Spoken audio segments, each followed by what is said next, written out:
தூத்துக்குடி மாவட்டம் விளாத்திக்குளம் அருகே +2 மாணவி பாலியல் கொலை செய்யப்பட்ட நிலையில் அங்கு உறவினர்கள் மற்றும் பொதுமக்கள் மறியல் போராட்டத்தில் ஈடுபட்டிருக்கிறார்கள். நெடுஞ்சாலையில் அமர்ந்து அவர்கள் போராட்டத்தில் ஈடுபட்டு வரக்கூடிய அந்த காட்சிகளை பார்த்து வருகிறோம்.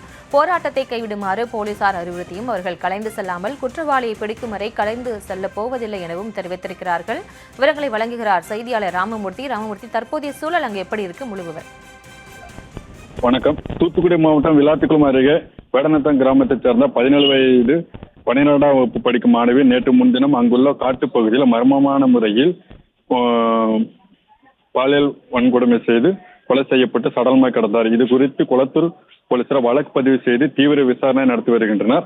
6 தனிப்படைகள் அமைக்கப்பட்டு குற்றவாளிகளை தேடி வருகின்றனர். இதற்கிடையில் உயிரிழந்த பள்ளி மாணவியின் உறவினர்கள் குற்றவாளிகளை கைது செய்யும் வலியுறுத்தி தூத்துக்குடி டு மதுரை தேசிய நெடுஞ்சாலையில் 7 மணி நேரத்திற்கு மேலாக சாலை மறியல் போராட்டத்தில் ஈடுபட்டு வருகின்றனர்.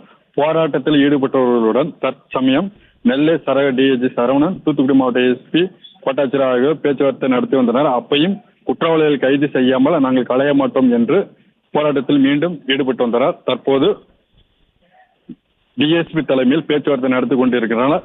குற்றவாளியை கைது செய்தால் மட்டுமே நாங்கள் போராட்டத்தை கைவிடுவோம் என்று கூறி மீண்டும் போராட்டத்தை தொடங்கியுள்ளனர்.